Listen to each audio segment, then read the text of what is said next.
we are not rare. But before you leave, you will perceive the lore will be unlocked. You might be stalked by a Sasquatch or a ghost witch, possibly even a ghost that will boast about knowing the Ohio grassman or even the Michigan dogman. Werewolves hunt, poltergeists are up front, but in these backwoods folklore is unlocked. Welcome back to Folklore Unlocked. I'm Austin, and like always, I'm joined by Ethan. Yep, hello again, everyone.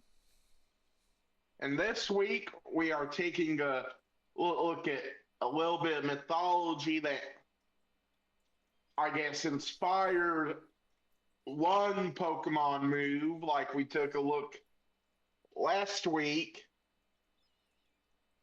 in the Willow Wisp. And some other names for Will-O-Wisp is Willow the Wisp, Ignis Fatuus. I think that's how you pronounce it. It means foolish flame in Latin, and Ignis Fatui, which is plural in Latin. Forgive me, I don't speak Latin, so. It looks right. It looks right. And then a description. So the description of will-o-wisps are their atmospheric ghost lights. They're most likely seen by travelers at night and seen in bogs, swamps, or marshes. And they are typically attributed to ghosts, fairies, elemental spirits, and they are meant to reveal a path or a direction. And they are related to the legend of the jack-o'-lantern. And we'll be taking a look at the jack-o'-lantern story or stories, since they're more or less that they share the same origin story. So look forward to that later in the episode.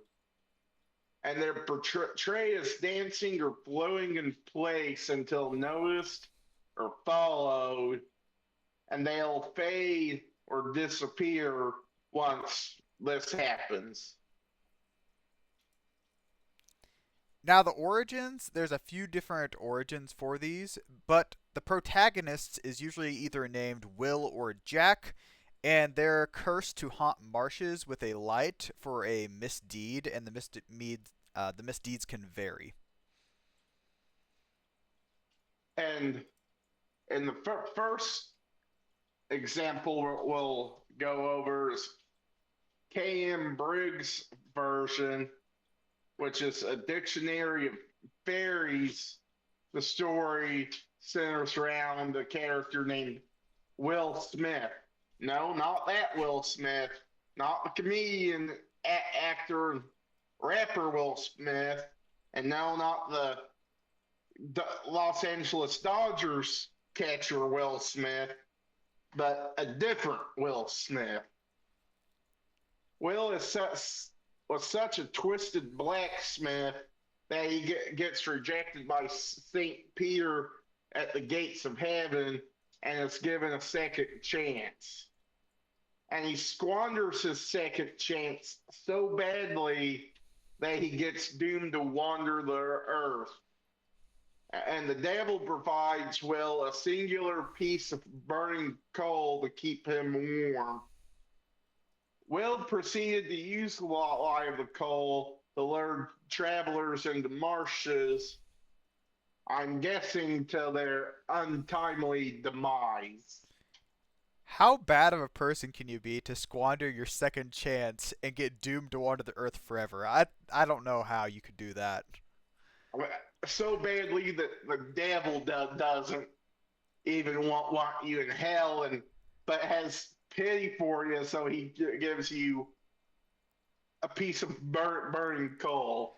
And then after that, Will just proceeds to lure travelers into marshes because he's like, I guess I don't have anything better to do.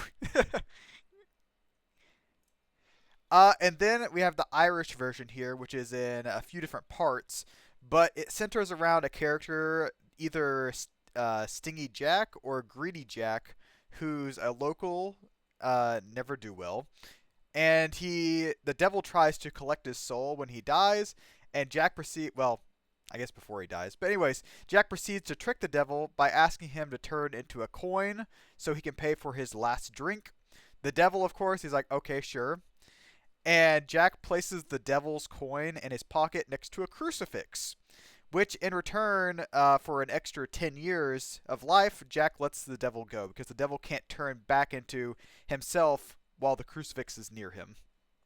Yeah, because if you don't know anything about Christian like beliefs, it's the crucifix has power over demons and the devil. So yeah, and then the 10 years pass, and the devil comes to collect his debt, like the devil typically does, and the Jack, being the never do well he is, again tricks the devil by climbing a tree in which he had carved a cross at the base of. And in exchange for the removal of the cross, the devil forgives the debt, surprisingly. And also, not so surprisingly, Jack was so bad a person, he wasn't allowed into heaven and forced to travel to hell. And because the devil was tricked twice by Jack, the devil refuses his soul in a turn.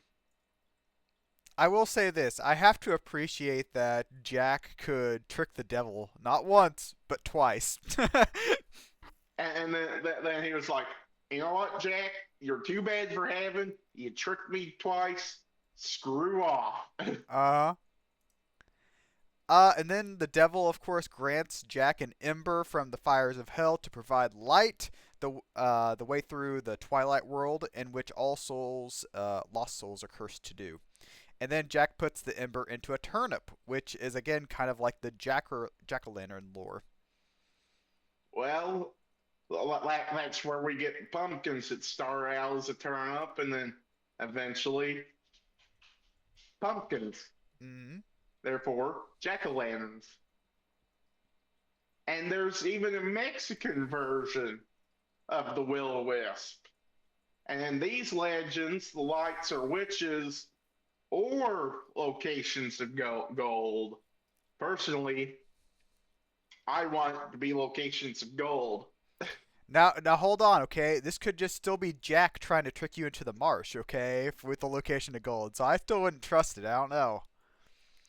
Well, if it wasn't Jack, personally, gold. True, true.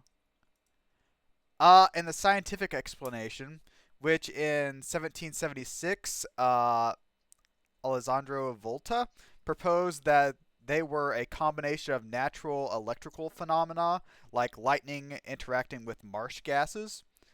Then methane or other marsh gases could possibly have interacted with vehicle headlights.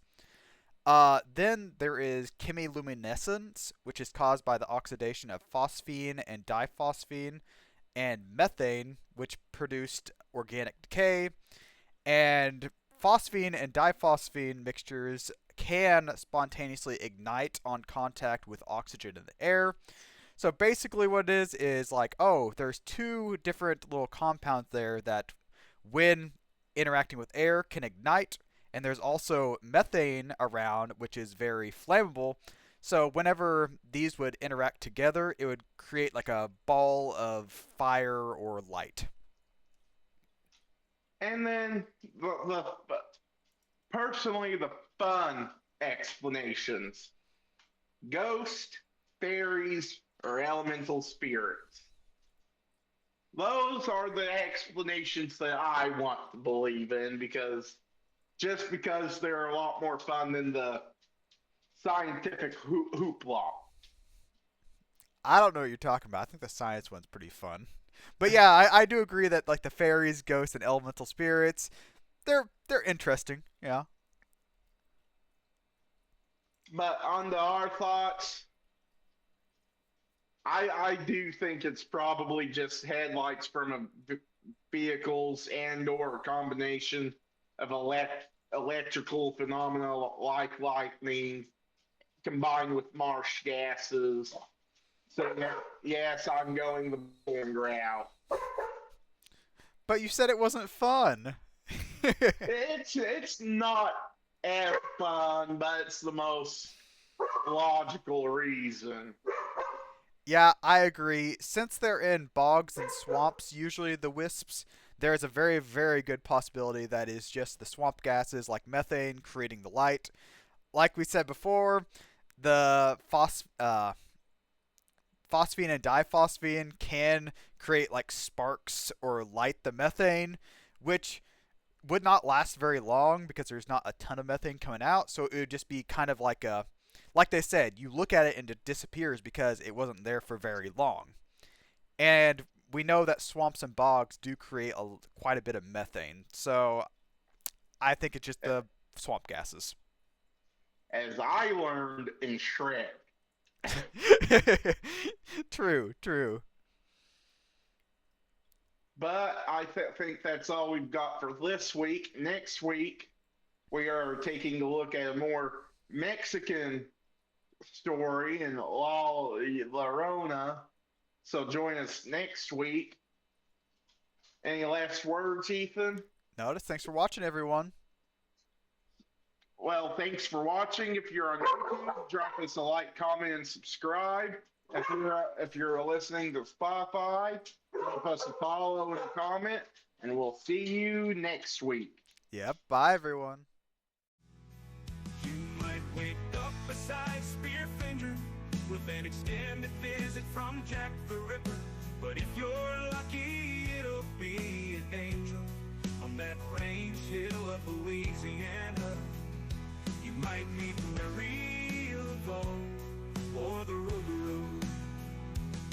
At Folklore Unlocked, Austin and Ethan concoct their theory of the eerie and unexplained around the world, sometimes even the underworld. The lore is locked behind secrets, the folklore is meant to be unlocked. The Sokoloo is haunting NC as well as Tennessee. There are many giants that might be clients of the Dark Watchers, who might have psychokinesis. And the phantom time hypothesis is like a phoenix, coming back around again and again. There is a strain on your brain if you've got more than 2 brain cells in you. Some believe McCartney is dead because they read into the Mandela effect, which is subject to folklore.